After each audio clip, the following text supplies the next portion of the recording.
What's going on, everybody? Thank you for clicking on Doofus After Dark. Starting a few minutes late, had some technical difficulties. Good evening, watching people win or fail. Thanks for clicking on, Chattarians, citizens of the chat world. Thank you for being here. It is a Tuesday night, and got some stuff to talk about, as you might expect, and actually got a lot of things on the list here, and some stuff I hope you'll be interested in. While we are kicking things off here, just getting kind of rolling, tomorrow night, Wednesday night, 8 p.m. It will be. I keep looking at the wrong camera. 8 p.m. It will be. Sam Singe and Baldy Banks, your hosts at Damnation Drive-In. That starts at 8 o'clock tomorrow night. We'll be on sometime shortly after they finish, or near as they're wrapping up, depending on length, etc. We'll be on after Sam and Baldy tomorrow night, and we're going to have game night tomorrow night. Normally on Thursdays, we're switching to Wednesday. It may end up being end up being a permanent switch. We'll see how it plays out. I kind of like the idea, but we'll see how it works. We're going to do game night tomorrow night, after Damnation Drive-In, Sam and Baldy. Then on Thursday, we are going to have a panel, and we're going to have a discussion on gun violence in America. I've got a few spots left for someone, if you would like to be on the panel. I would really like to have someone on the panel that is not a gun owner, that is not that basically maybe doesn't understand why guns are what they are in American culture. So if you would like to be on the panel, let me know. Email americandufus, americandufus @gmail.com. And as I said, we got a few spots. That's going to be Thursday night at 9 p.m. We're going to have a panel and a discussion on gun violence in America. And if you would like to be on that panel, email me. And the email is, it'll be running here. Let me run it across I didn't want to do that. Let me run it across the bottom here. American Doofus, email right there, americandufus@gmail.com. So I'm going to bring Chad up here with me. So any new comments are going to be displayed up here for a while.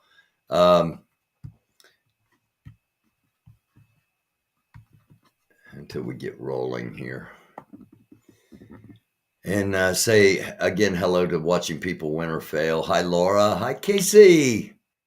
Hello, Mike, CKM Music, Mater, Sable, Hot Mess Summer.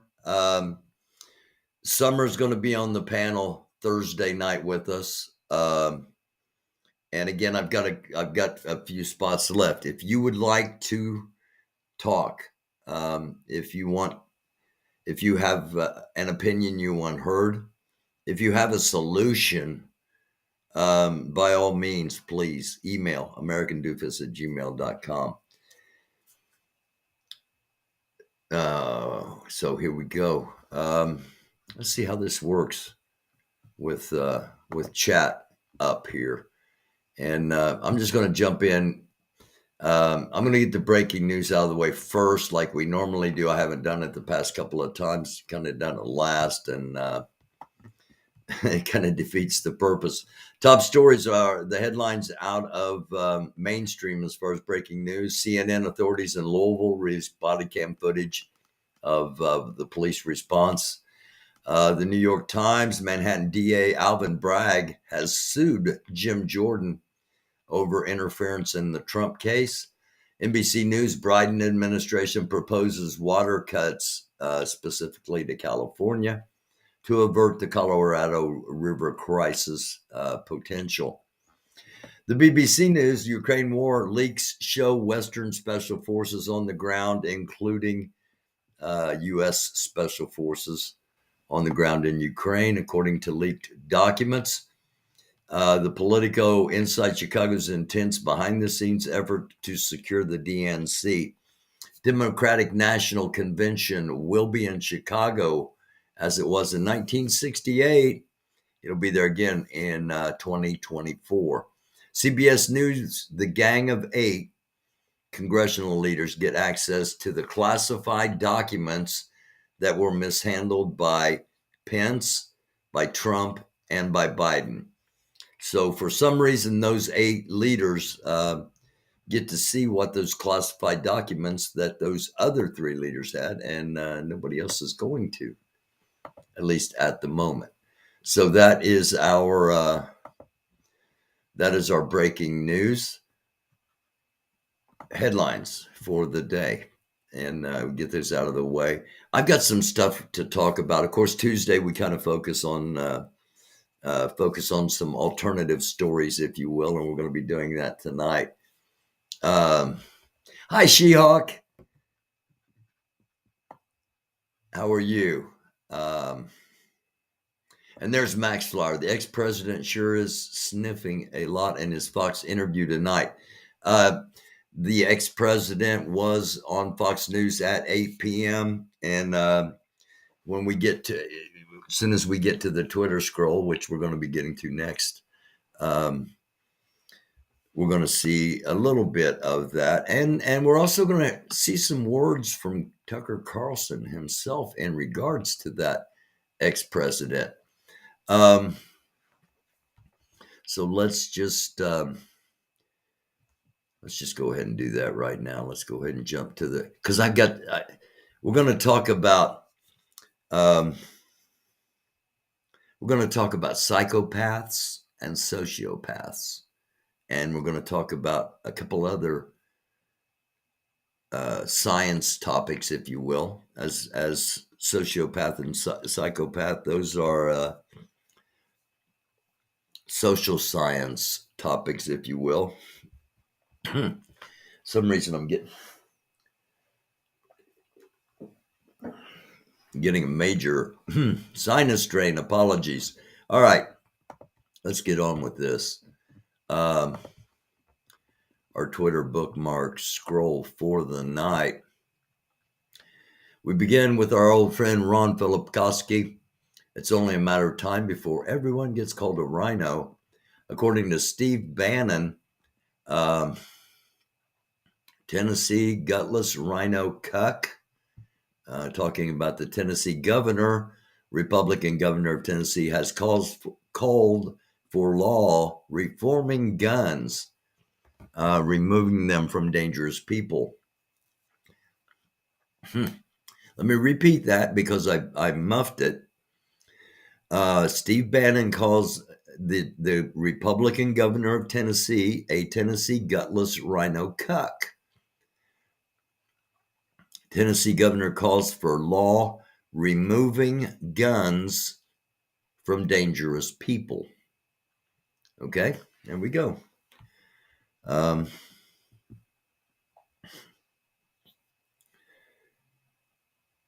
I'll wait until we start, when we talk about the psychopath and sociopath, to talk about what I was going to say there. Again, from Ron, Tucker asked Trump about his experience at the New York courthouse. And here's what the expert. Were there, I think, 57 minutes. Tell us from your perspective what that was like. They were incredible. When I went to the courthouse, which is also a prison in a sense. A courthouse is also a prison in a sense. No, really not, but here we go. They signed me in, and I'll tell you, people were crying. People that they indicted you. worked there professionally work there, that have no problems putting in murderers. I watched it. I didn't see anybody crying. And they see everybody. It's tough place. And they were crying. They were actually crying. They said, I'm sorry. I don't believe that. I don't believe a bit of that. That's me.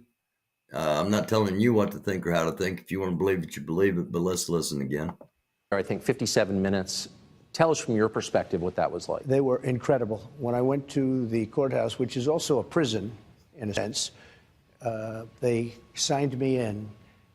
And I'll tell you, people were crying. People that work there, professionally work there, that have no problems putting in murderers, and they see everybody. It's tough place. And they were crying. They were actually crying. They said, I'm sorry. I just don't believe it, but that's me. Not telling you what to believe, how to believe, what to think, or how to think. Just giving you things to think about. And one of the things to think about is that Donald Trump is actually trying to convince people that everybody in the New York courthouse was crying when he was signed in. Call to activism as our next tweet. The gun used in yesterday's Louisville bank shooting was an AR-15 style rifle, federal law enforcement now say.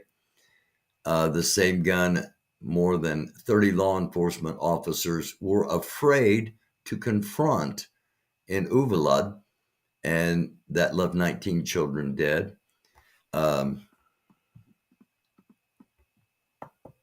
And Telescope's right. If you've seen a picture of either one of these two ladies without their makeup on, makeup does wonders for some people. There are some absolutely stunning, naturally beautiful people, but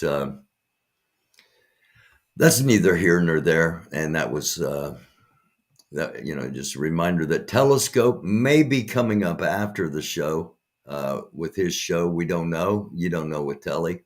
If he's not, go back and watch last night's episode. He did about 4 hours last night. That's why I don't know if he'll be on tonight or not. But back to our story. Same gun that more than 30 law enforcement officers were afraid to confront in Uvalde that left 19 children dead. You remember that. The cops didn't want anything to do with facing that gun. And it's the same gun that's been the weapon of choice in many of the most horrific mass shootings in recent memory. Covenant School shooting in Nashville just 2 weeks ago. Same gun brandished by Republican radicals like Marjorie Taylor Greene and Lauren Boebert. The same gun worn as a pin on lapels of GOP lawmakers. This is what we need to scream everywhere. If 30 armed officers wearing full tactical gear with ballistic shields are too afraid to confront a single gunman with an AR-15, they should not be in the hands of civilians. We have the answer. It's the guns. And they call for, again, this is called activism. They call for banning assault rifles now. Again, we're having a panel Thursday night. We're going to talk about gun violence in America. And if you'd like to be a part of that panel, email me, americandufus, all one word, AMERICANDUFUS @gmail.com. Sorry. Let me get back over to the bookmarks. And I don't want that up either. I don't want that. There we go. Some more from Anonymous. A number of MAGA and Republicans have been mass reporting the leaks out of fear, yet this is only the beginning. The leaks will not stop, and your scare tactics will not work.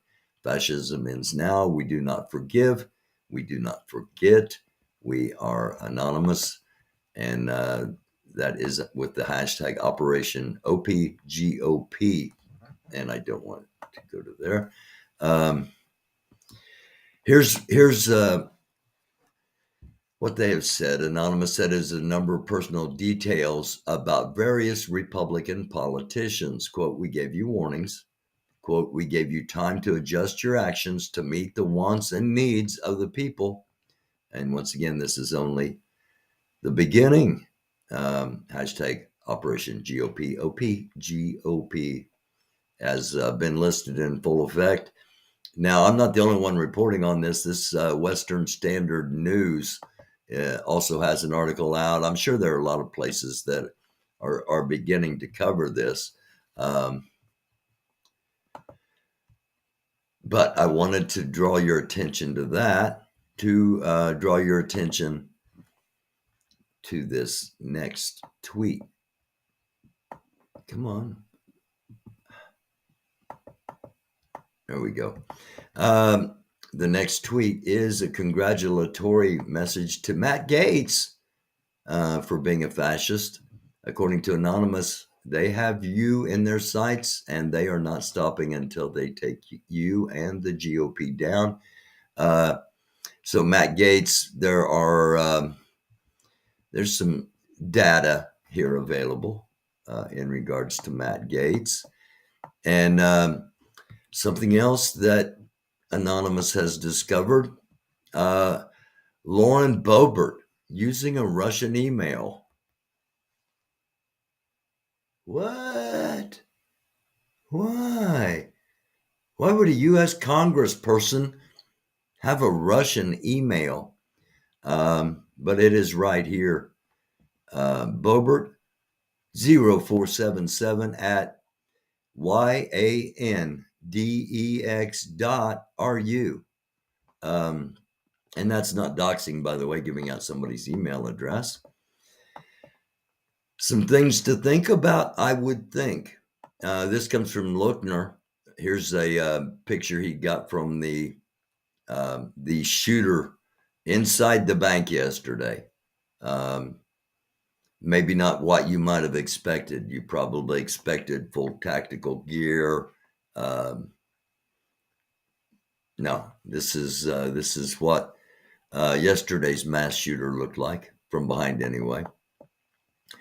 We have a mass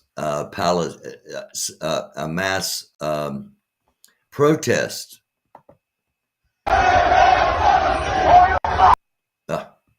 Of course, it's not going to play the whole thing. I'm not going to play hardly any of it.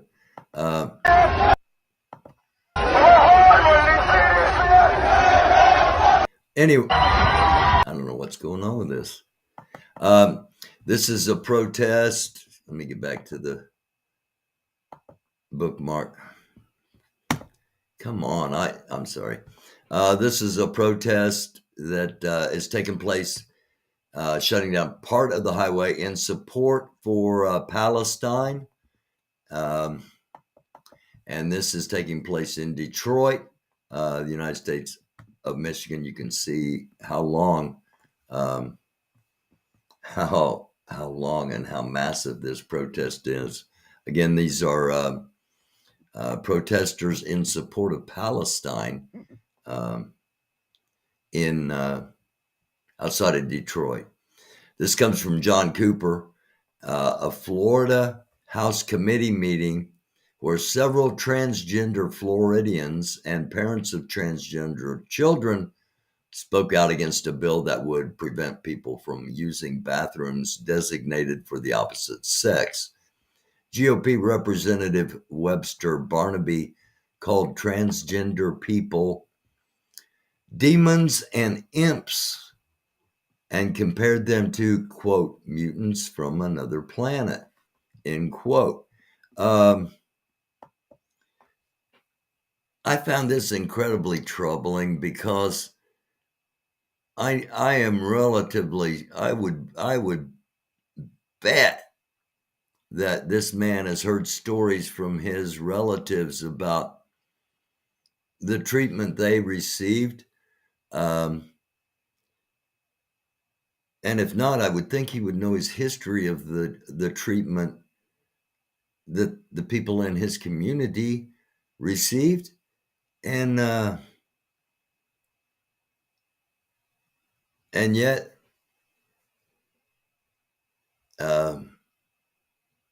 demons and imps and mutants from another planet. Um, I don't think that's representative of government. I don't think that's what government should be.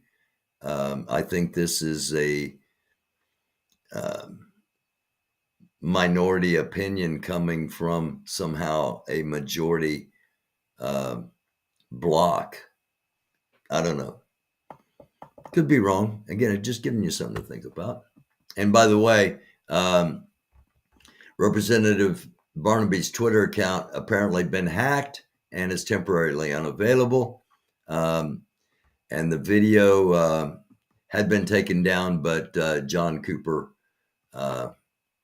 managed to make a copy, as is often found on the internet. Just when everybody, oh, that's not there anymore. Well, yeah, it's not there anymore where it originally was, but there are copies. I told you I was gonna show you what Tucker Carlson has said in his own words. Quote: "A demonic force, a destroyer.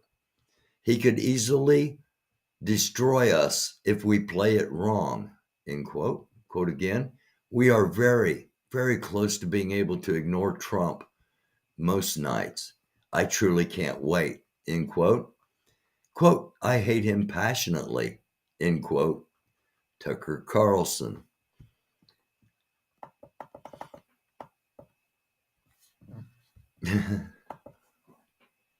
I don't know. Is that hypocritical or is that professional? Breaking: Republicans in my state of Missouri. This comes from Nathan McKenzie Brown. Breaking: Republicans in my state of Missouri voted to strip all public libraries of their funding. Let me start over.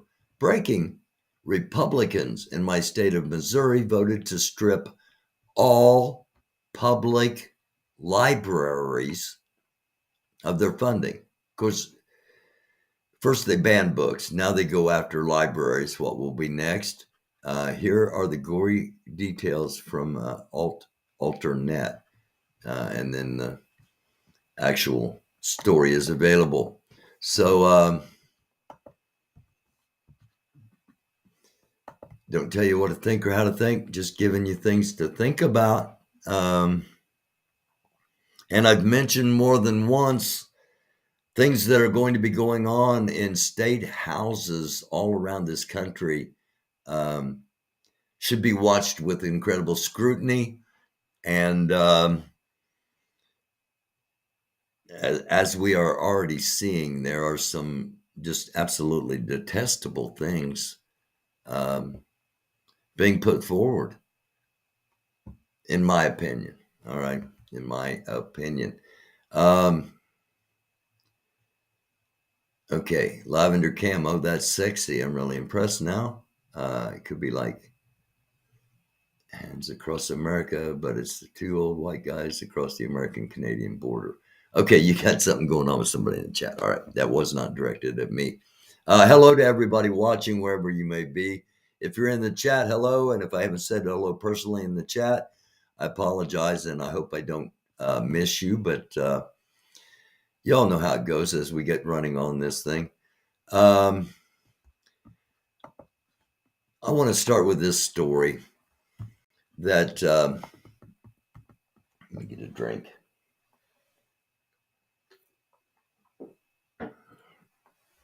Because our next two things are going to kind of how communities are creating more equitable justice systems with a focus on mental health. A resident in an Atlanta neighborhood was worried about the well-being of a woman panhandling near a bank with 3 kids in tow. In many places, calling 911 is the only option for getting immediate help for such behavioral or quality of life issues as homelessness, substance abuse, and mental health. But this person called 311 instead of 911. 311 is Atlanta's non-emergency line instead of a police response, which can sometimes intensify situations. The call brought Stacy Piper, a community engagement specialist from the nonprofit Policing Alternatives and Diversion Initiative, or PAD. Piper gave the woman food and water, talked with her to learn where she was raising money for a hotel room, and she connected the woman with a case manager who helped the woman find permanent housing. So I just wanted to kind of highlight this. The PAD initiative, a new approach to community safety and wellness. And just to kind of draw attention to the fact that there are indeed alternatives to what we, when people say we can't do anything about it. Oftentimes that just means nobody really wants to do anything about it. There are often alternatives. And again, we're going to talk Thursday night. We're going to have a gun violence in America conversation Thursday night beginning at 9:00. If you would like to be on that panel, email me. It doesn't guarantee you're going to be on the panel if you email me, but it guarantees you're not going to be on the panel if you don't email me. americandufus, all one word, AMERICANDUFUS at gmail.com. So I've got some more news stories, but before I do that, I'm going to play one. Which do you want to learn about first, chat? Do you want to learn about psychopath or sociopath? Which we're going to hear about both. One of them is going to be what's coming up next. So put one in the chat real quick if you would like to, if you would rather hear about a psychopath, the psychopath first, or if you would rather hear about a sociopath. Yes, Paw Patrol, email me if you want to be on the panel on Thursday.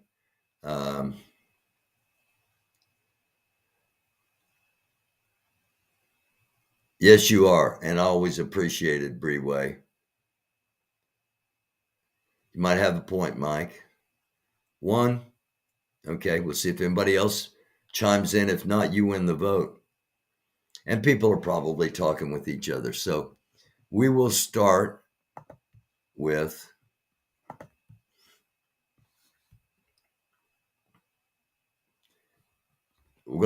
this is called Psychology Element. This is the channel that we're going to be utilizing information from. Really good channel, highly recommended. They've got 172,000 subscribers. This video had 1.7 million views. So that gives you an idea that there's some things in here that we might be able to learn some things from. I'll tell you what I'm going to do. I am going to, I'm going to take myself out of the screen, and that means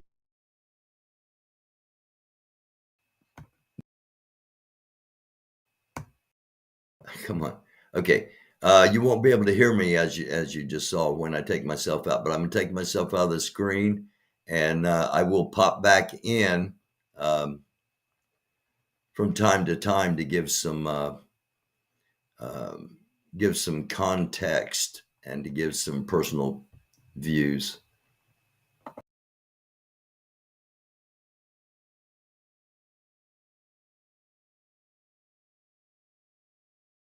Element.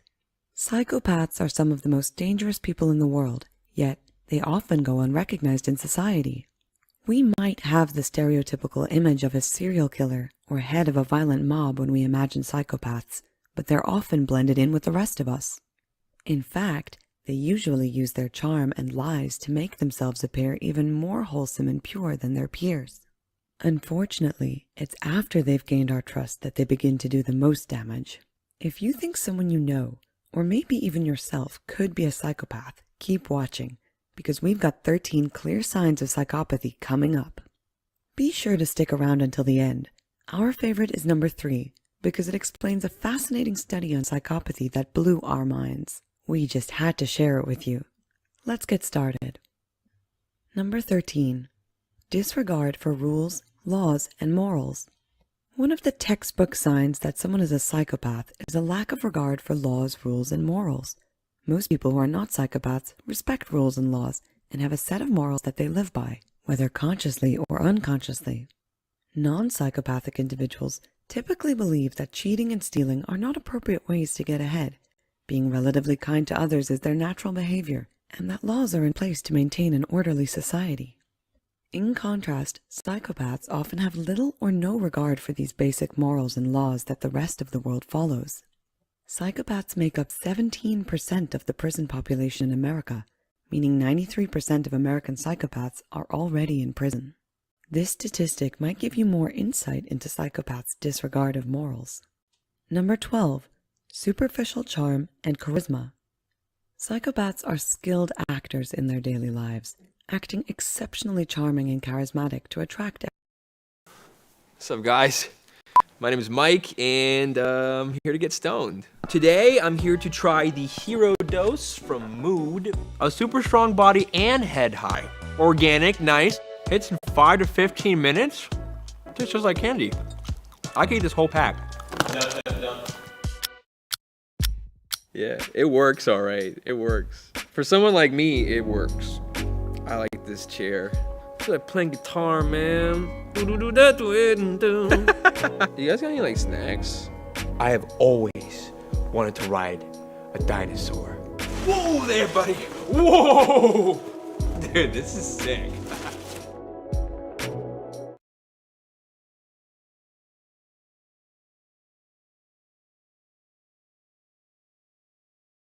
Hi, my name is Alina, and I would like to give you a few reasons why you should consider dating a young Slavic lady. Have you noticed that young Slavic ladies have become more and more popular? Yes, these ladies are really beautiful, and even you can't deny that a lot of men are really attracted to them. Anyway, Slavic women truly respect and appreciate older men. These ladies are passionate. They have been raised to respect traditional and family values. Lots of girls are dreaming of a good husband from Europe or America. So, what's the problem? Choose a dating site and voila, a new happy couple is here. Slavic Everyone around them. They'll act like they have a heart of gold and that allowing them into your life will only benefit your life. Then, once your guard is down, they'll begin their toxic behaviors. Number 11. Pathological lying. Psychopaths are often pathological liars. Often they will fabricate blatant lies to give them the upper hand.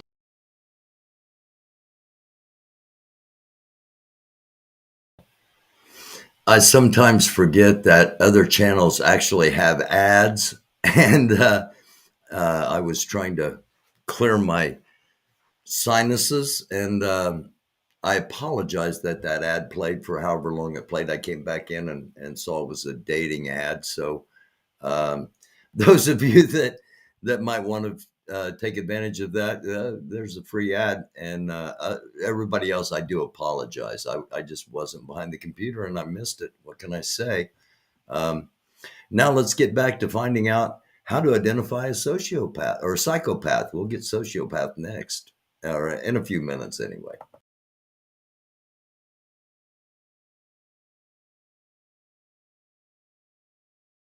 In either the workplace or relationships. They will distort reality to give them power and escape blame for their wrongdoings, often slandering their own victims in the process by acting as if they're the ones who acted maliciously. Even when presented with hard evidence that proves that they were lying, they'll continue making new lies to justify it and continue to reject any accountability. Number 10. Has a small range of emotions. Psychologists have identified 5 core emotions that are typical in humans: happiness, sadness, fear, disgust, and anger. These emotions may range in frequency and intensity based on personality, but a typical human will feel these emotions regularly. In contrast, psychopaths report that they don't feel sadness or fear, but they do feel anger, disgust, and happiness. However, psychopaths feel happiness much more difficult than non-psychopaths. For example, if a psychopath was to get a gift that they've been wanting for a while, they'd likely feel much less happiness over it than a non-psychopath. Number 9. Lacks empathy and is callous. Psychopaths lack empathy. In fact, brain scans of psychopaths show that they have a reduction in functioning in their prefrontal cortex. The prefrontal cortex is our most evolved area in the brain and is responsible for things such as empathy, learning from past mistakes using reflection, and forming principles and morals. As such, psychopaths will act callously to other people, using harsh bullying tactics without any remorse. They'll act this way to anyone, regardless of their relationship with them. Their lack of empathy allows them to hurt others and not feel guilt or shame. By the way, if you're finding this video valuable... Okay, if there was, what was the guy's name? I forgot his name now. Jeff Foxworthy. And he used to do, here's your sign. Here's your sign. If you know somebody that has all of these tendencies, chances are so far, then make sure to hit the like they're a button for the YouTube psychopath. algorithm. And why not subscribe so you can keep learning more? And again, I highly It's free. recommend this channel. Number 8, they are impulsive. Psychopaths often experience boredom when they're not highly stimulated. As such, they'll often act impulsively to fulfill their boredom. Along with that, they'll often act in drastic manners, such as spontaneously quitting a job due to anger or disgust without thinking about the financial consequences. Their impulsive nature is often hurtful to not only themselves, but everyone around them. Number 7, they bully and abuse even those they're close to. Bullying and abuse, especially gaslighting, is extremely common in psychopaths. Gaslighting is a lot like brainwashing, where they use lies, manipulations, and devaluing insults to make the victim feel as if they're going insane, that they don't know themselves, and that they're reliant on their abusers to survive because of their self-worth plummeting. Due to their lack of empathy, they are able to behave this way without any guilt or remorse. Number 6, they act like a victim when immoral actions are caught. When they are caught for their immoral actions, it's not uncommon for psychopaths to act like the victim in the situation, regardless of the evidence. Whether they are directly blaming the victim of their immoral actions, or they instead create a sad, tragic story that justifies their immoral actions. Accepting responsibility when they've acted wrongly is almost impossible for a psychopath. Number 5, they directly blame on others for their misfortunes. Even when a psychopath wasn't caught for acting wrongly, but they still experience hardship in their lives, they feel the need to blame others for them. Sometimes things happen that are out of our control, like getting laid off due to there being a shortage of work. Most people are upset initially and might try to blame the company, but eventually they accept it and move on. Psychopaths, however, often will blame others and hold on to the resentment, sometimes even acting vengefully instead of accepting it and moving on. Number 4, narcissism and superiority complexes are common. Although not all narcissists are psychopaths, most psychopaths do have traits of narcissism inside them. They'll act naturally superior to others even if there isn't anything to warrant their inflated ego. In the mind of a psychopath who exhibits narcissistic traits, they often feel as if being better than their surrounding peers justifies their manipulative and cold-hearted actions. Similarly, they've also reported that those beneath them deserve to be scrutinized and mistreated. Number 3, manipulation comes naturally. Manipulative traits are developed throughout the lifetime, usually beginning in childhood, and often come habitually. As such, they're basically professionals at manipulating people with their false charm. In fact, despite their pathological lying, psychopaths often present themselves as being exceptionally honest, good-hearted people. The scariest part is that people often believe it because they're such good actors. In 2017, a study... Hi everyone, Mark Barden here. Okay.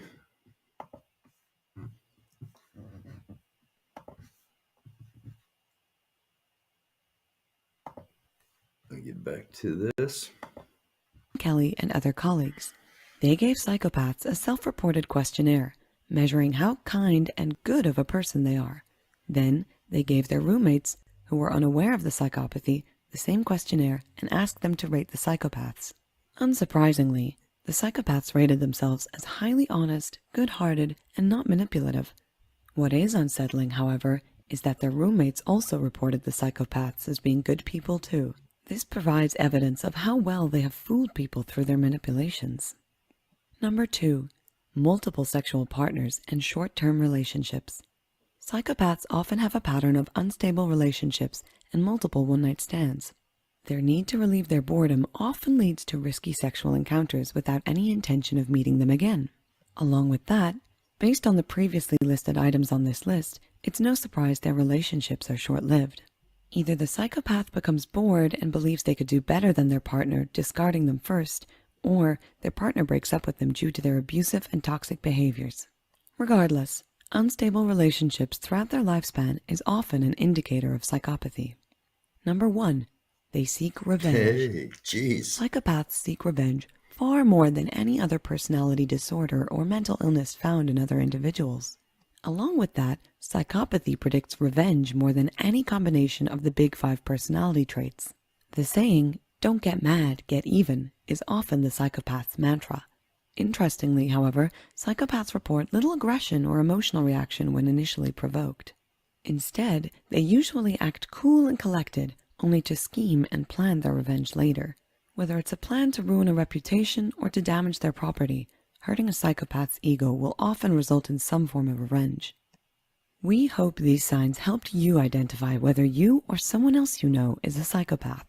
Did we miss? So there we go. Our first little segment of the night, 13 clear traits of a psychopath. So let's hop back over here to the chat. What do you think, chat? This sounds like somebody we might know, says Mater. I wouldn't skid the ad every time if my ads looked like that. Yeah, Cam, that was I just caught a little bit of it, but that's the first time I'd seen anything like that as far as ads on but it wasn't on my channel. Well, I guess technically it was, but I'm not going to make any money off of that ad. What happened here? Wow. I don't know if I'm getting like little electrical, something's happening with something here, because things keep misfunctioning. And hopefully that's not going to be for the rest of the night. All right, let's run through some news stories. I touched on this last night. Pentagon papers had been leaked. Fears among America is the fears that America is dangerously close to a nuclear war. That's why the papers were revealed.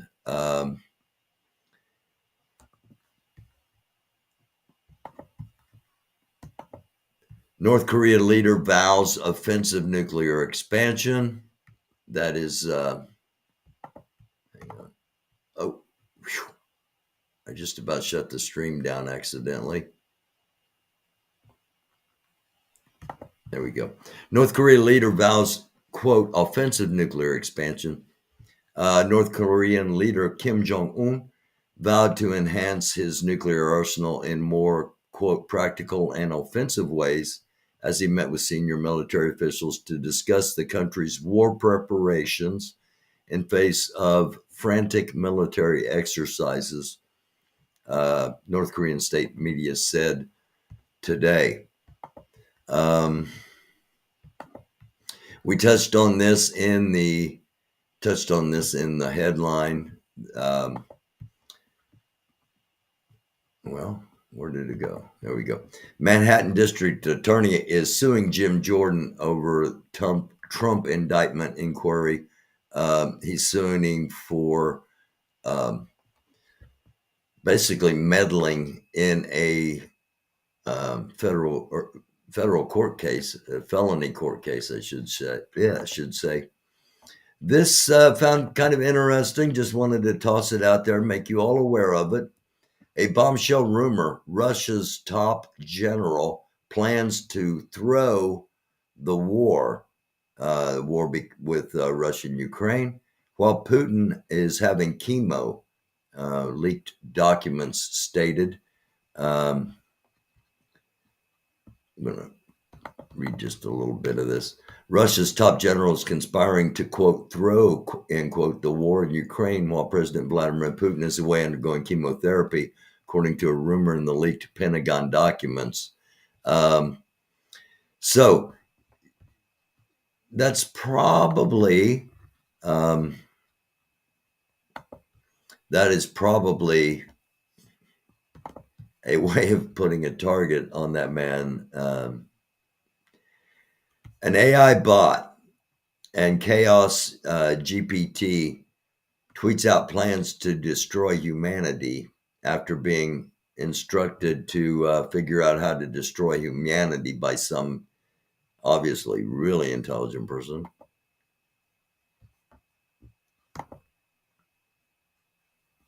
Oh, I already played the ad. How long is this?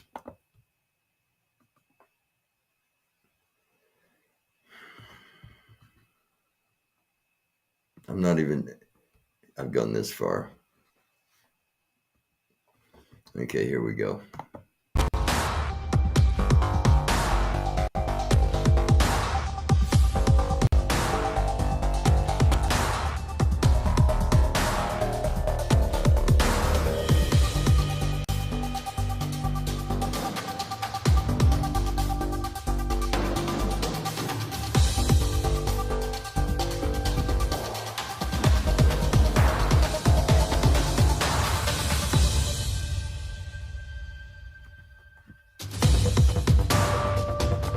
Okay, when I put this back on, you need to read this. I need to find the most destructive weapons available to humans so that I can destroy them.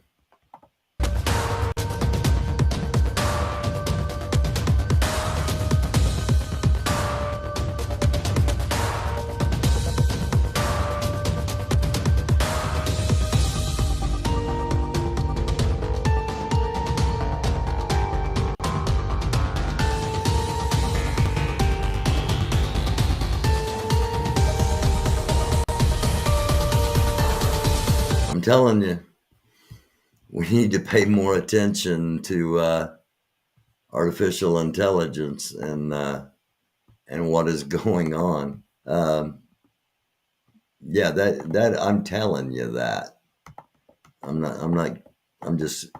That's my opinion. I'm telling you that. That's not one that you think what you want. This is next story. It's the end of the world as we know it. NASA researchers determine when the sun will destroy Earth. And they have decided that it will be in the year 1,000,000,2021. So according to NASA, we're good for about another billion years as far as humanity goes. Wait a minute.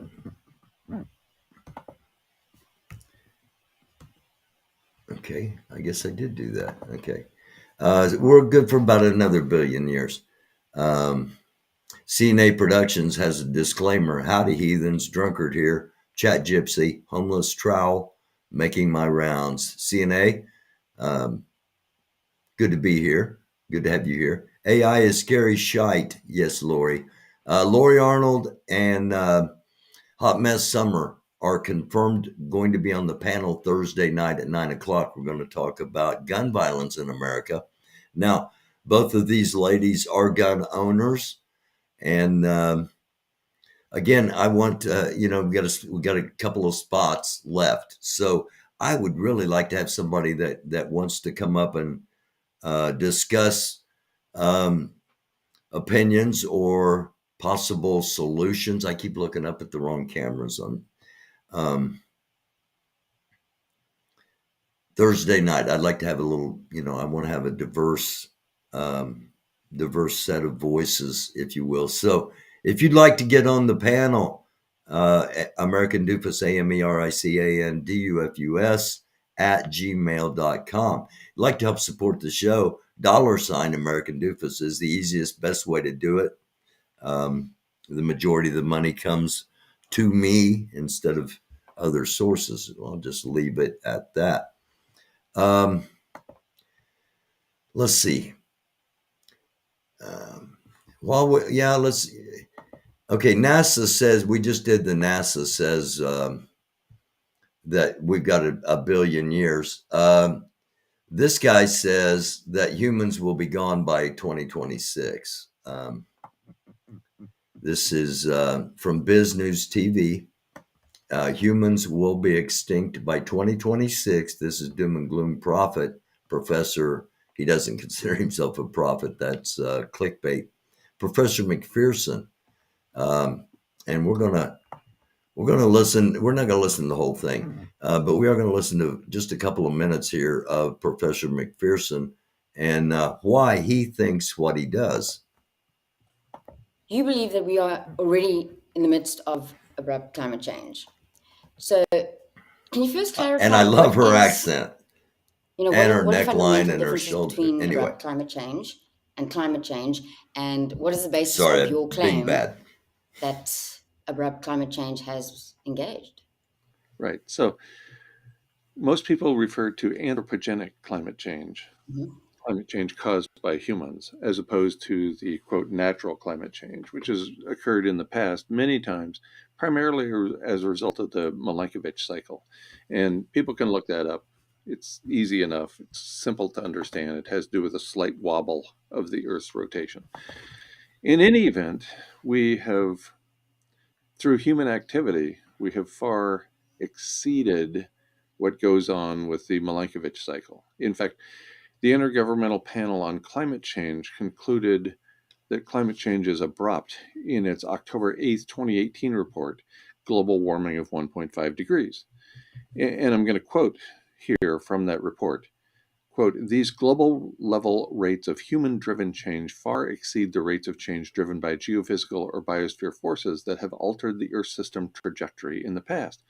Even abrupt geophysical events do not approach current rates of human-driven change, end quote.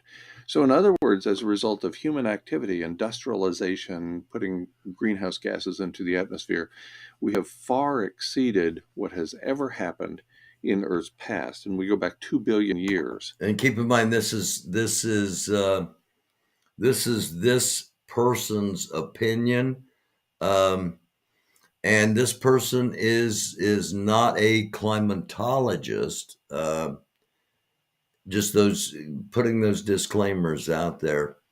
But what he has to say is worth considering up to a point, in my opinion. With this information. So in the last 2 billion years, there has not been anything that even closely parallels what human activity is producing in terms of the rapidity of climate change. So that's a big deal because every organism on the planet is able to adapt or not to changes in the environment based on the speed of those changes. So the rapidity of the change in environment that's going on right now exceeds the ability of vertebrates to keep up. This, according to a peer-reviewed paper. It exceeds the ability of mammals to keep up. This, according to peer-reviewed evidence. As vertebrate mammals, we fall into that category, both categories of species that are being outstripped. The reference to vertebrates refers to a paper that indicates we are lagging behind the ability to keep up vertebrates are by a factor of 10,000 times.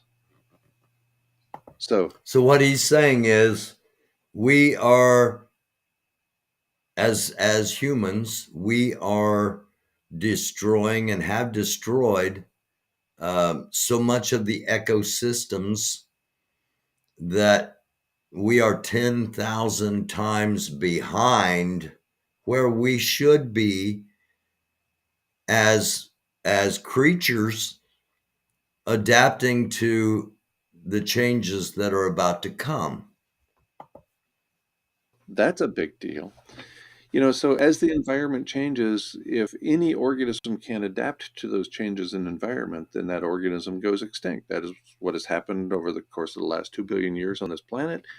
It's happened with several species in the genus Homo already. And to think that it couldn't happen to our species, which I sometimes call our favorite species, it requires a lot of hubris.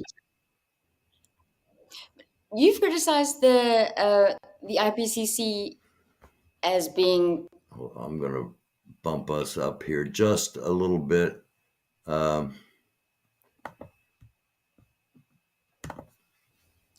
Could it not be argued, though, that those scientists that have a vote and an opinion when it comes to consensus that believe that it's less dire than was projected, it also means that perhaps it's skewed in that way?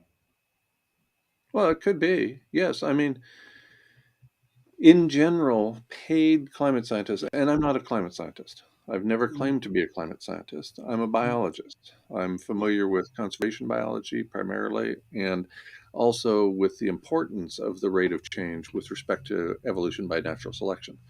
So it could be that paid climate scientists have incentives to report that the situation is not as bad as it actually is. And I see this very frequently when people accuse me of being insane, for example, or that my ideas are crazy. There's a lot of privilege associated with being a paid climate scientist. Most of these people are on university campuses. I spent more than 20 years as a professor on university campuses. There's an enormous amount of privilege that goes along with that situation. So I realized that it was the way we were living that was driving us to extinction. And so I changed the way I was living. I started living off grid and opted out of the monetary system, stopped taking paychecks in May 1st, 2009, because I realized it was the monetary system that was driving us to extinction. So I just walked away from that. And man, was that ever a mistake, because it's hard to get along in this world without money. 100%, especially like at the rate which is accelerating. But Ride? Yep. Hang on. Okay, we only got 4 seconds. And we're back. you've argued that climate engineering is not an option. It's not going to help us. Trying to like cut our carbon emissions, it's too late. Essentially, anything that anyone suggests, it's too late. It's not going to help us. We're doomed. So, in that vein, why did you go off the grid if you don't believe that it's actually going to make a difference? I didn't discover the idea of abrupt, irreversible climate change until I started living off grid. I also didn't discover the aerosol masking effect until I started living off grid. Had I known about either one of those, I would still be on a university campus, making 6 figures, enjoying an enormous amount of privilege, and able to defend myself against a coordinated defamation campaign using the attorneys on campus. As it is now, I'm on my own. People can say whatever they want about me, and apparently it's all good. So, had I known 15 years ago what I know now, I would still be working on campus. I would still be considered part of the family that my mother and siblings belong to. I would still have all kinds of personal relationships that have simply faded away. Okay. Again, if you want to see the rest of this, humans will be extinct by 2026. Professor McPherson. And I'm going to stop it right here, simply because that's the place I intended to stop it. And it just, it reminds me so much of so many movies where, what most recently, Don't Look Up. to where one person has discovered something and everybody else is drastically trying to silence them. Or this guy's a big quack, and I'll leave it up to you to make your decisions. My hope is he's a quack, because otherwise, rapid climate change, we only got 2 years left, and I've got a whole bunch of other sciencey people that are kind of pointing those in that direction. Speaking of which, it is Science Tuesday, of course, and let's take a quick look and see what's happening with our solar system. There we go. Let's get him up about right there. Good morning. Here's our sun. Space weather, a climate. If this is your first time watching this show, this little dot right there, that is the scale size. That's how big Earth is compared to the sun. So when you're seeing things flying off of the sun, like you're seeing over here to the side, when they are flying off in the direction of Earth, that is why we pay attention to this. Report a new study on solar forcing, and we had a special video last night. We hope you caught it. Let's start with our star. And we find the last 24 hours had a few items of note. A filament lifted away on the north, and an M-class solar flare happened this morning at the southern active region. Neither of those events was huge, but without SOHO updated properly, we can't tell if CMEs were released at Earth. As the solar wind from the coronal hole wanes, we should be watching later this week for CME impact from one or both of those events. And we should continue keeping an eye on the sunspots, as they have released multiple flares in the last couple days. These are the sunspots, and the March U.S. you can see. Oh, sorry. You could see that the sunspots were just about the size of Earth, if not bigger than Earth. Massive volcano eruption today in Russia. A massive volcano eruption on the Kamchatka Peninsula of Russia has covered nearby towns in inches of ash. The smoke cloud billowed 20 kilometers into the air and is spreading across the Pacific as we speak. When I heard about it this morning, I immediately pulled up the Himawari satellite, and it was visible on several of the wavelengths. The ability to see a volcano eruption on satellite is a fantastic thing, especially when that satellite has detection capabilities of several different chemicals, temperatures, etc. Let's go through some of these here. Geo color up first. You can not only see the plume of the volcano eruption extending the cloud ceiling, but the gray stain on the cloud layer eruption's right here. Obvious. And you can see that darker color cloud portion now spreading out over the sea. This is even more visible when we shift over to the dust detector of the satellite. We can see the pluming impact of the eruption, but the highest concentration of dust now shows up as a yellow color in the clouds as the eruptive plume spreads out. This allows the eruptive material to be more easily tracked across the sky, but not as much as we get with the sulfur dioxide emission detector. This is probably where the eruption is most visible. Sulfur dioxide is one of the key atmospheric cooling agents of volcanic eruptions, and we can see how much of that was put into the atmosphere with this volcano. Definitely going to have short-term impact on northern Pacific temperatures over the coming couple days. This might be the biggest volcanic eruption since the Tonga event, and it was amazingly captured by the Himawari satellite. Locals are still dealing with the eruption fallout, and we wish them all the best. I will see you in the morning for the daily update. Be safe, everyone. About 8 centimeters of ash has fallen so far on that island, about this much, which is a massive amount of volcanic dust. You wouldn't want to be breathing it in.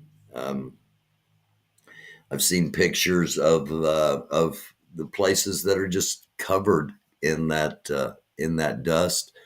Subsequent earthquake along with that, and of course it's Science Tuesday, so we report on things like that. One time to get back to our kind of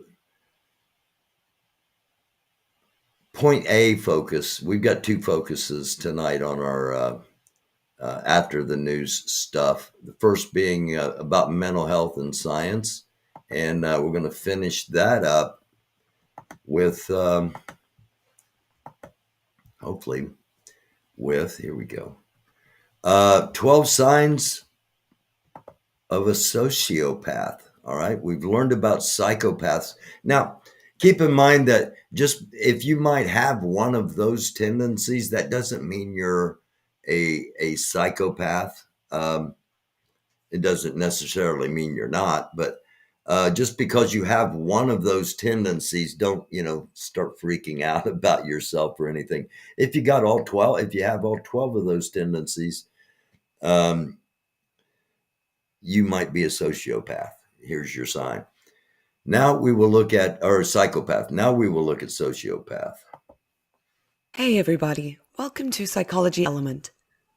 Sociopaths are some of the most dangerous people in the world, with recent studies reporting that they make up to 4% of the American population.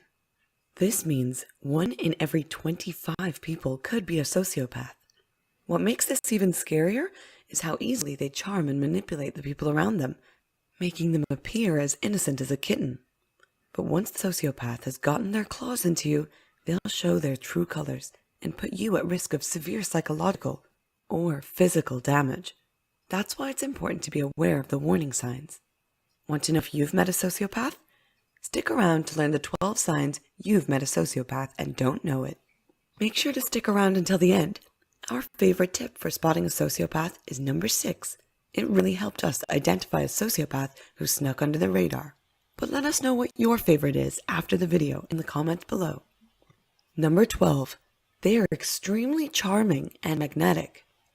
One of the reasons why sociopaths are so dangerous is because of how easily they can waltz into any environment and charm the people around them. And this probably plays into how so many serial killers are so effective in getting access to victims.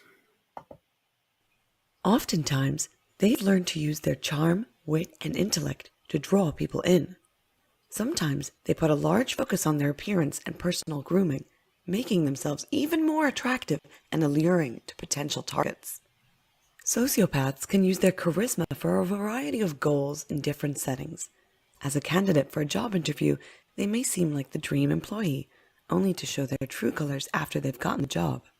In a romantic setting, they may flourish you with compliments and promises of a perfect future, making you infatuated, only to disappear and leave you heartbroken.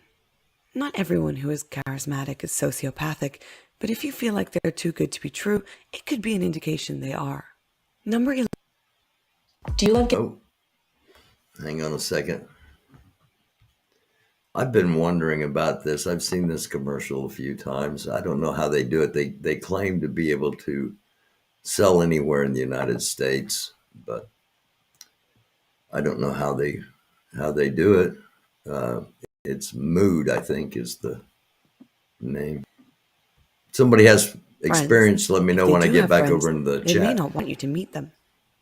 How can someone who is so charming, witty, and kind-hearted have no or few friends? If they seem like the perfect employee or your soulmate, but have no social life, it's likely they've already burned all their bridges. Pay attention to the way they speak about previous people who were once in their life. If they speak negatively of, or they are a QAnon and have lost all their family, or all of your family's QAnon and you've lost them. Doesn't necessarily mean you're a sociopath when you don't have tons of people around. I'm not in those situations. I'm just pointing out that we are in a unique situation in our nation. Blaming them for severed ties, it could be the other way around. If they do have friends but refuse to let you meet them, this is another red flag. A sociopath would be worried about their friends sharing unfavorable information about them to you, so they prefer to control the situation by never introducing you to them. Someone's social life tells a lot about them, so pay attention to your suspected sociopath's social life. Number 10. They constantly crave or emit dominance. A trademark feature of a sociopath is their disregard or violation of other people's rights and boundaries. Sociopaths are fueled by dominating people. They love gaining power. Sometimes they dominate people for the purpose of a specific goal. For example, a sociopath may marry someone solely to gain access to their finances, or might bully a coworker out of a job so they can take it. Sometimes there isn't any goal in mind other than relieving boredom. They'll dominate someone solely to enjoy the feeling of it. They might play mind games with you, sending you a loving text message after weeks of silence. Sounds like a lot of people on the internet, or is that just me? Simply to see if you're still on their hook, just to disappear again. Sociopaths view humans as a means to an end and will dominate them, either physically or emotionally, in order to get what they want. Whether it's money, status, or sex, a sociopath will do whatever it takes to ensure that they get what they want. Number 9, they're impulsive. If you notice that someone in your life acts impulsively, rarely thinking of the consequences of their behavior, they could be a sociopath. Sociopaths have little impulse control. This leads to all kinds of unpredictable, often dangerous behavior. Because of their little impulse control, it's not uncommon for sociopaths to have substance use problems or a criminal record. If this sounds like someone you know, keep an eye out for any other sociopathic signs. Number 8, they can work any occupation, but often have job instability. People often view sociopaths as either being criminals or extremely successful businessmen. The truth is, however, sociopaths are found in all careers, from business executives to kitchen chefs. However, a sociopath's impulsive and... Or did they just ditch or diss kitchen chefs? irresponsible nature often shines through in their career. While they may not have an issue finding a job, keeping a job, and maintaining positive relationships with coworkers is a challenge for them. Because of this, sociopaths may often have periods of unemployment, even late in their adult life. If someone in your life has gaps in between unemployment and struggles to hold down a job, they might be a sociopath. Number 7, they play the victim. They just might be lazy, or they just might be, you see, I hope you see what I'm getting at here. I'm trying not to alarm people with this, that if you are one of these things, just as I said before, don't just panic or anything. Sociopaths often play the victim to gain sympathy from you. If you're all 12, and some of them kind of overlap, as we're seeing here, psychopath and sociopath. If you're all 12, chances are we probably already know it. They might do this as a way of shifting blame when someone confronts them, or they might do it unprompted. A sociopath might fabricate or embellish a story from their past where they were wrongly taken advantage of, abused, or experienced a tragedy of some sort. Whatever it is, they were not at fault. However, it is often the opposite that is true. Regardless, sociopaths love gaining sympathy from people around them. If you feel like someone is repeatedly trying to gain sympathy from others by claiming to be a victim, especially if they take no accountability themselves, they might be a sociopath. Here's your sign. Number 6, they lack empathy, but they can fake it like a Hollywood actor. Sociopaths are skilled actors. This makes it difficult to determine whether their empathy is genuine or not. A good way to determine if someone is truly a good, empathetic person and not just faking it, pay attention to their actions and not their words. Maybe you come to them, opening up a vulnerable side of you, perhaps about a traumatic event in your life. When in the moment, they might console you, express empathy, and let you know that you're right for feeling that way. They'll say they'll support you through whatever you need. The next week, however, they may patronize you for your vulnerabilities and act callously like the interaction never happened. If you don't have a close enough relationship where you would be vulnerable with them, pay attention to how they speak about themselves. If they claim to be an empathetic and altruistic individual, yet they spend most of their time speaking callously about others, their actions aren't matching their words. If you notice this, they could be a sociopath. Number 5, they have a complete disregard for right and wrong. Sociopaths do not have a conscience and do things for their own personal gain. Because of this, they don't care about laws, social norms, or morals. Sociopaths might steal or commit fraud to gain material possessions. Or they may cheat on their significant others simply because they want sex, not caring about their loved one's emotions. Sociopaths will completely disregard right and wrong for their own benefit. If you know someone like this, they might be a sociopath. Here's your sign. Number 4, they are irresponsible and unreliable. Sociopaths are notoriously flaky, unreliable. Ah. That moment in the mirror where you're. All right, all right, all right. There we go. And lack of friends. Sociopaths often view themselves as being the most important focus. Thus, they'll brush off anything that might get in the way of doing what they want. This can harm them, especially if it's important medical appointments or court dates. However, it can also be very hurtful to the people who love them. If you feel like you can't rely on someone, while you feel like you're always there for them, it's a sign they're likely a sociopath. Number 3, they are aggressive. Sociopaths are often both verbally and physically aggressive. They have a short fuse and can be very irritable, especially if they feel someone has wronged them. Due to their impulsive nature, plus their disregard for safety and morals, this makes sociopaths dangerous.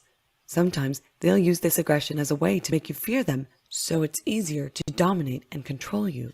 Regardless, aggression is an essential trait of sociopathy, and if someone is excessively aggressive, you must tread with caution. Number 2, you catch them lying all of the time. Sociopaths are incredibly good liars and often do it compulsively. Sometimes they lie in order to evade consequences, but other times they'll lie for the sake of appearing more interesting, successful, or to gain sympathy. Even if the sociopath is caught in a lie, they'll often still deny it or make up a new web of lies to explain it. If someone you know seems to lie about everything, sometimes they tell the same lie so many times that they don't remember that it's a lie anymore. keep your guard up. Number 1, they seek revenge. Sociopaths often get preoccupied with ideas of revenge, frequently even acting them out. They hate being wronged or undermined, and will do insane, unfathomable things to ensure the person who wronged them pays for what they did. They will hold grudges against people. The person they want revenge against may not even be aware that the sociopath was even offended, but meanwhile, the sociopath is plotting their revenge. This can involve extreme cases like murder for revenge, or they might cheat on their spouse as a way of getting revenge rather than merely ending a relationship. Regardless, the sociopath will feel completely justified in their revenge. If any of these tips remind you of someone you know, you might have a sociopath in your life. We hope these tips helped you identify any hidden sociopaths in your life.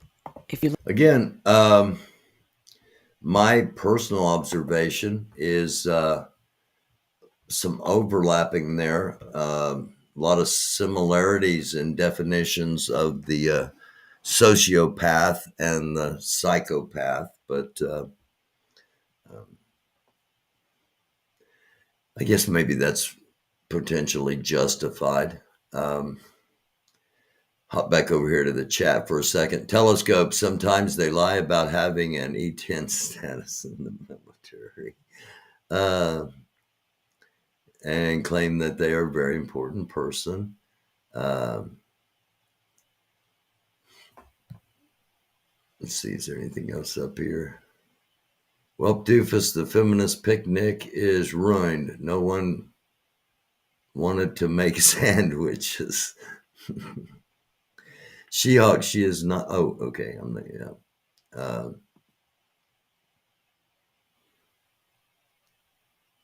Oh, ugh.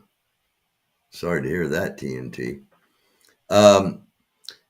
Take a little pause here for a second before we do the last segment of the night, if you will, and remind everybody that Sam Singe, Baldy Banks, the hosts of Damnation Drive-In, tomorrow night starting at 8 p.m. Damnation Drive-In. We'll be on shortly after that tomorrow night. We're going to have game night on Wednesday night after Damnation Drive-In. And then Thursday, starting at 9 p.m., we are going to have a panel discussion, gun violence in America. And again, if you'd like to be part of that, americandufus, AMERICANDUFUS @gmail.com. The difference between the sociopath and the psychopath is level of empathy. Psychopaths have none, where the sociopath has a little bit, but it's more directed towards things that affect them. Okay. All right. And Telly, are you gonna be on tonight? Are you gonna come up here in a few minutes, Telescope, and have either a video game or tavern session?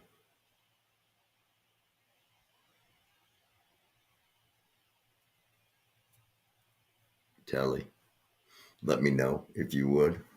So I will promote it. And if he's not going to have an episode tonight, he's got a good episode from last night. Started out, they had Paw Patrol and Hurley Girl and TNT. All three of them were on there, and I joined a little bit later on. Got to go to the store first, okay? So Telly will be on later on, okay? And I've got probably another, I don't know, 15 or 20 minutes worth of content here before I shut it down. So Telly's got time to get to the store. He'll be back. Look for him to be on after we're done here tonight. Again, Sam and Baldy Damnation Drive-In tomorrow night starting at 8. We'll be on after that. Then we'll have the panel on Thursday starting at 9. I recommend, as always, that you subscribe to Summer, Hot Mess Summer, to her channel. She's going to have a lot of things going on around Louisville and the situation in Louisville, and then heading into Thunder over Louisville and the Churchill Downs running of the Kentucky Derby. There's a lot of stuff goes on Derby week after Thunder. So make sure you subscribe to Hot Mess Summer. She'll be out tomorrow night doing community outreach, and then she'll be with us Thursday on the panel. So last night I did a little thing about the differences in Christianity, and tonight I'm going to do just a little bit more. Only we're going to look at the religions other than Christianity. And I decided I like maps. Okay, I like maps. I like flags. So I decided we'll start out with a map and give you an idea of basically how the world appears to be divided based on religion, with the burgundy here being Buddhism. And you see Mongolia is 55% Buddhist. Myanmar is 80% Buddhist. Thailand is 93% Buddhist. Laos is 66% Buddhist, and Cambodia is 96.9% Buddhist. Christianity in purple. You can see Christianity, the geographically, at least, if not population-wise, dominant religion on earth. And let's just look at United States of America. 78.3% Christian. And we talked about all the various denominations last night. The second highest number is non-religious people at 16.4%. Then Judaism, Buddhism, Islam, Hinduism, others, and then indigenous Native American spirituality. Canada, pretty much the same, only a little bit more non-religious in Canada. And our neighbors to the south, Mexico, primarily Christian, and primarily Catholic, by the way. Hinduism, you'll find Hinduism primarily in India. 79.5% of India is Hindu. Nepal and Bhutan. Okay, that's the other part of India. Indigenous, right here.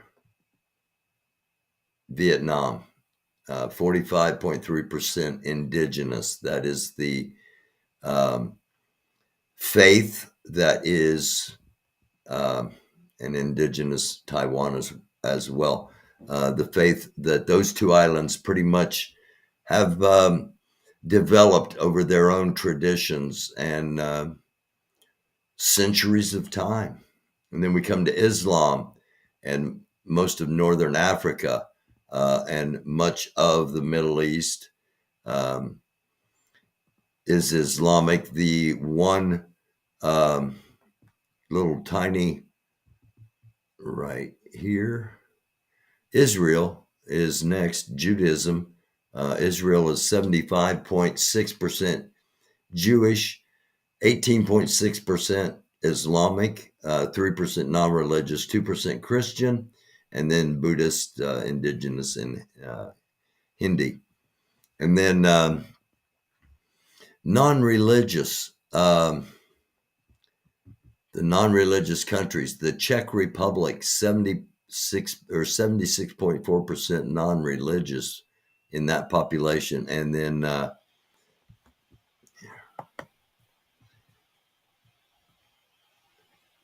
Estonia is 59.6% non-religious. So that's a okay, yeah. That is a look at the maps, if you will. And now a brief description of the 5 major world religions. From and to which we must return. Hinduism means the religions of India. It's not a single religion, but rather a variety of related beliefs and spiritual practices. It dates back 5 millennia to the time of Krishna, a man of such virtue that he became known as an avatar of Vishnu, an incarnation of the God in human form. He taught that all life follows karma, the law of cause and effect, and our job is to do our duty, or dharma, according to our place in society, without worrying how things turn out. When we die, we're reincarnated into a new body. If we followed our dharma and did our proper duty in our past life, we get good karma, which sends our soul upward in the social scale. Our rebirth into the next life is thus determined by what we do in this one. The wheel of rebirths is called samsara. It's possible for a very holy person to lead a life with enough good karma to escape the wheel. This escape is called moksha. Hinduism teaches that everything is one. The whole universe is one transcendent reality called Brahman. And there's just one Brahman, but many gods within it. And their roles, aspects, and forms differ according to various traditions. Brahma is the creator. Vishnu is the preserver who sometimes takes on human form. And Shiva is the transformer, or lord of the dance. Durga is the fiercely protective Divine Mother. Ganesha has an elephant head and is the wise patron of success. Hinduism is the 3rd largest religion in the world, and although most Hindus live in India, they can be found on every continent, 1 billion strong. Now let's travel west, across deserts and mountains to the Fertile Crescent about 4,000 years ago. Judaism began with God calling Abraham and Sarah to leave Mesopotamia and migrate to the land of Canaan. In return for their faith in the one true God, a revolutionary concept in the polytheistic Or Canaan if you're not artificial intelligence world of that time, they would have land and many descendants. From this promise came the land of Israel and the chosen people. But staying in that land and keeping those people together was going to be very difficult. The Israelites were enslaved in Egypt, but God freed them with the help of the prophet Moses, who received the 10 Commandments, and later hundreds more. They conquered the Promised Land, but could only keep it for a few hundred years. Israel sits at a crossroads through which many armies marched over the centuries, and in the year 70, the Romans destroyed the temple in their capital, Jerusalem. So the religion transformed itself from a temple religion with sacrifices and priests to a religion of the book. Because of this, Judaism is a faith of symbolism, reverence, and deep meanings tied to the literature of its history.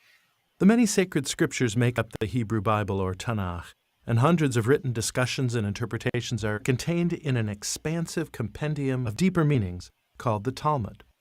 Jews find rich symbolic meaning in daily life.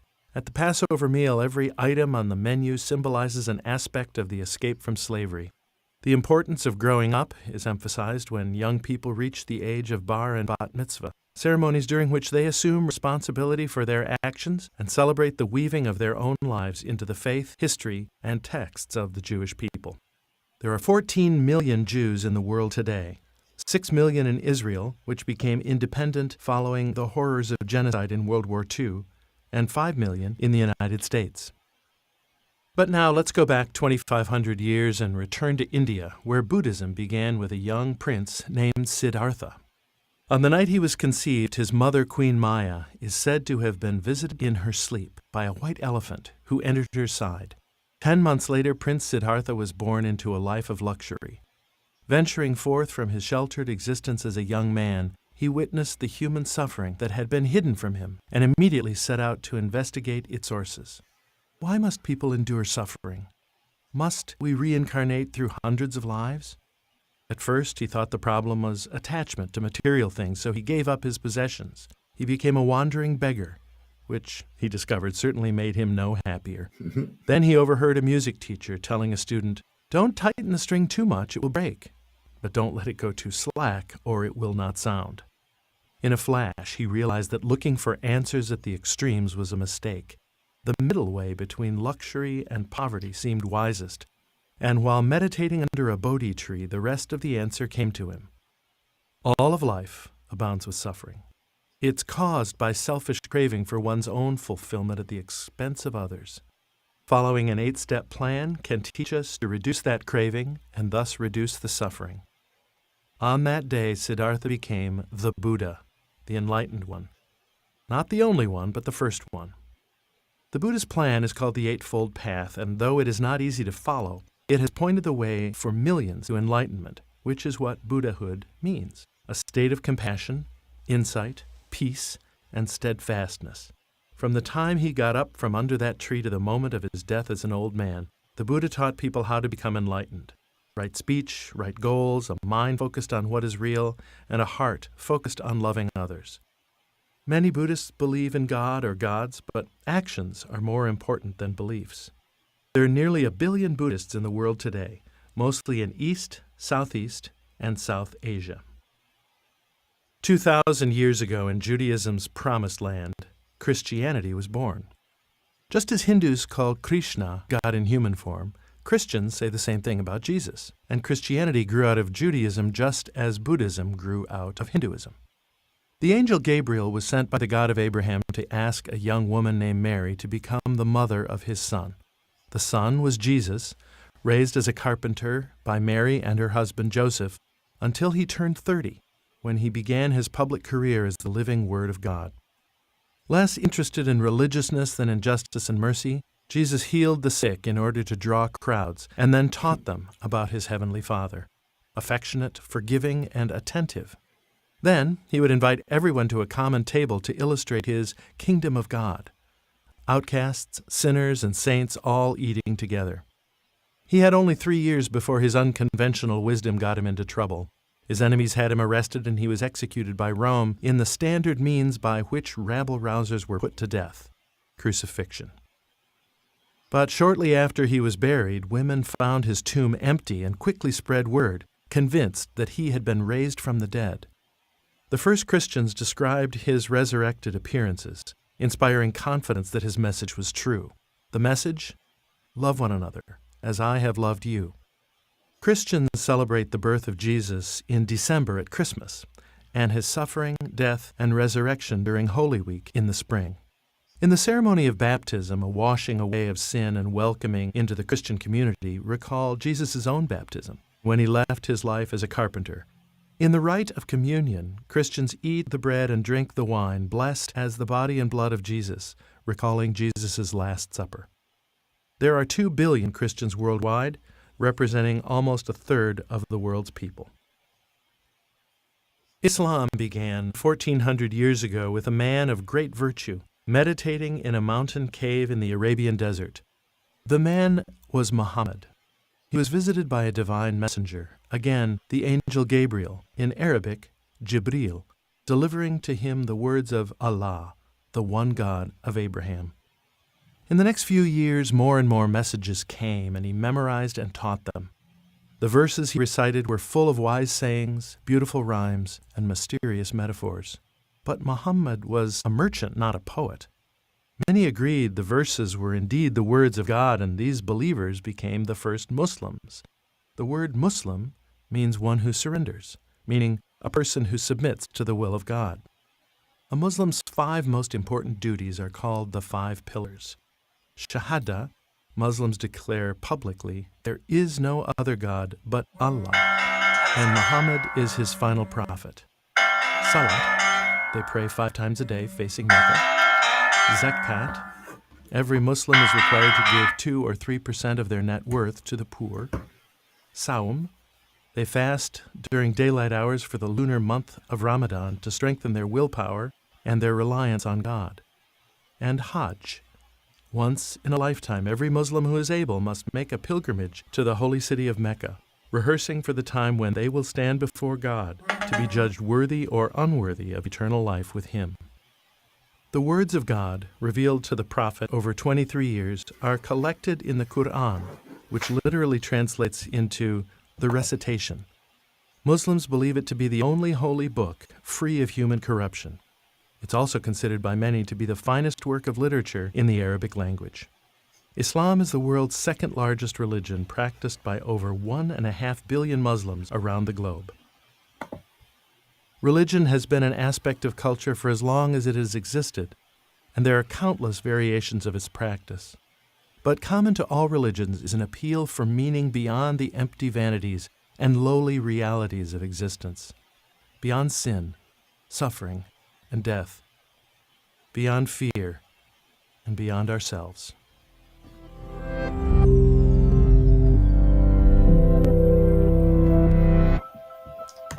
There we go.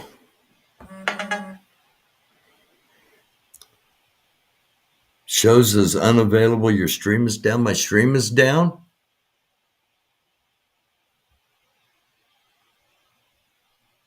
Is it showing? It's not showing it on my end as the stream is down.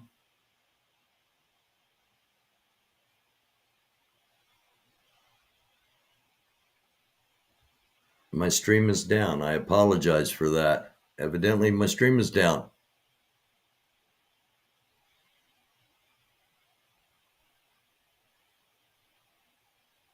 I'm certainly not seeing it.